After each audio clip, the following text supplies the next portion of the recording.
The New Yorker published an explosive piece that outed the Trump administration on a number of things. But for the purposes of this discussion, we're gonna focus on what Fox News had done to help Donald Trump in the run up to the election.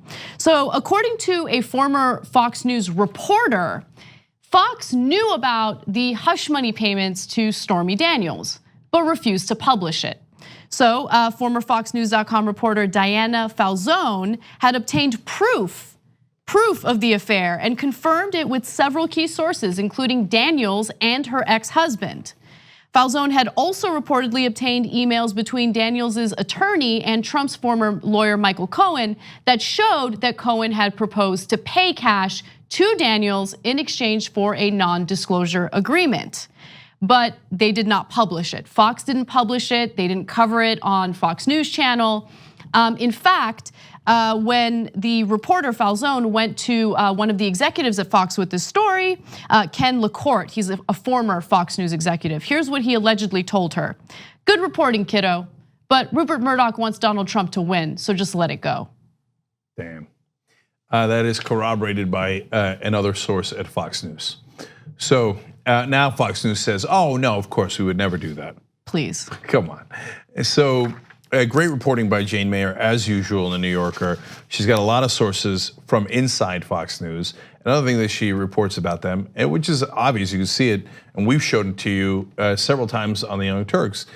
She said they take stories from the most outlandish right-wing blog posts that have not anywhere attached to reality, and they run it on Fox News. But the problem is Donald Trump's watching Fox News like 6 hours a day. So then the president takes it, and then he starts to try to make US policy around something that started in an alt-right blog. That's most of the time totally made up. And it's a vicious cycle. And so, look, oftentimes, and I wanna just quickly address this, I know it's a little bit of a tangent, but oftentimes, I know there was a Politico piece recently covering Nomiki Konst and her race in New York for public advocate, and they referred to us, the Young Turks, as the left's response to Breitbart. No, but here's the thing, and I hope that people understand this. I have no interest in making things up. I have no interest in slandering people, defaming people, just completely making stories up in order to help a political candidate or a political party, right? And everything that we say can be verified by doing your own research. And if we get something wrong, we go to extreme lengths to make sure that we come back and let the audience know, hey, we got this wrong, we apologize, here's what the real facts of the story are. But like Breitbart just completely misreports, completely lies. And it's not the only right-wing outlet that does that. Daily Caller does it. Daily Caller does it. So Fox News will take those stories and they'll run with it. Trump will watch that content and then make decisions about how to run the country based on that. That's insane. Look, I don't even want to get into the names of the other alt-right blogs, but almost every story that's made it into the news from those blogs has been disproven. And so, but Fox News doesn't care because it's not about the news, it's about propaganda. So a lot of this article was also spent talking about how deeply enmeshed Fox News and the Trump administration are. Honestly, that one I care less about. So Sean Hannity's deeply conservative, and he apparently talks to Donald Trump every night after his show. Jesus. I know, but I actually don't care. They're both peas in a pod. They agree. They're both conservative, and Sean Hannity is an opinion host. So that one is, to me, less offensive. My number one problem with Fox News used to be that they called themselves Fair and Balanced, which was a joke. And Roger Ailes, who originally ran the organization, was a terrible person, but was smart.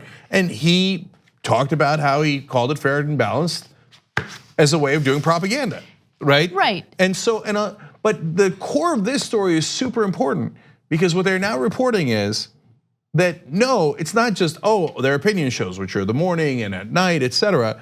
No, their executives tell their so-called reporters, and some of them are real reporters because look, she broke a story, she had it before anybody else, right? And they tell them, nice try, kid.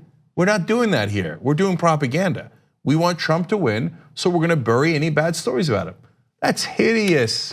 then you're not doing advocacy journalism. You're not doing any journalism. You're just doing propaganda. Okay, so I have a number of things to say. First off, look, I don't have a problem with Sean Hannity hitting up his daddy after the show every day just to talk to him and whatever, maybe make sure that his father isn't upset with him. But there needs to be transparency, and I think at this point most people know that Hannity has that relationship.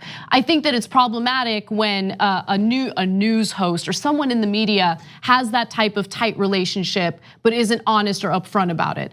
The second thing I want to mention is, look, it's abundantly clear, especially considering the recent reporting from the New Yorker, that Fox News is nothing more than a propaganda outlet.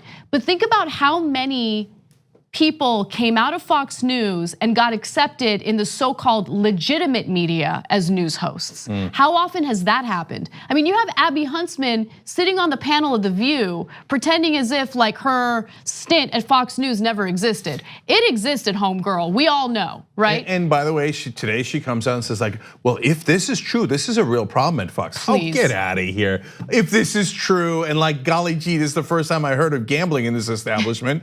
Okay, so, and look, guys, Brave New Films covered this in a movie over a decade ago. And internal memos have been reported over and over again of the news directors telling the anchors what they are to say for political purposes. Who are we kidding? Who are we kidding? So yes, are there some anchors and some reporters at Fox News that never got an actual memo? It was more subtle. It was, hey, you do that, you stay on air, maybe you get a promotion. You do that, you do not stay on air. When your contract's up, we're done with you, etc. Most of the time it was more subtle. Sometimes they just did the memos and we found the memos. So every time that there's this story, people are like, you know what? It turns out now Fox News might be doing propaganda. I got news for you. They were set up to be a propaganda organization from day one. Who are you kidding? Okay, last thing on this, Trump also in this story apparently wanted to block the AT&T Time Warner merger because he was upset at CNN, and CNN's within Time Warner. Advocate of free speech, Donald Trump, hilarious. Okay, and that's obviously deeply problematic. Even Kellyanne Conway's husband, George Conway, tweeting impeachable offense if he is, now that is the government. That's an actual freedom of speech issue, okay? Not, hey, I don't like Colin Kaepernick and so I'm Nike is doing X. No, we're talking about the government, okay? And Trump saying that he's going to economically damage CNN because he does not like their speech. That violates freedom of speech, freedom of the press, etc. right? And apparently he told Gary Cohn, and there's a report again in the New Yorker, Gary Cohn, who was his top economic advisor, and John Kelly, who was his chief of staff, both at the time, they're not there anymore. What do I have to tell you guys, 50 times? I told you, block the deal, okay? Very clear order. Apparently, Gary Cohn comes out of that meeting and turns to John Kelly and says, do not do that under any circumstance. We'll all get in trouble, okay? And so just ignore his order, he'll just forget. And they ignored his order as usual because he's a lunatic and does not believe in our form of government. So is that why CNN decided to hire right-wing political hacks as news editors? Are they hoping to get on Trump's good side by doing that? Because I'm sure it'll work. So once you hired Uygur from the Trump administration, I'm sure Trump's gonna be really nice to you. 2 easy ways to follow the Young Turks. One is hit the subscribe button down below, then you're a TYT subscriber. And second is ring the bell. And when you do that on YouTube, you're notified of our videos.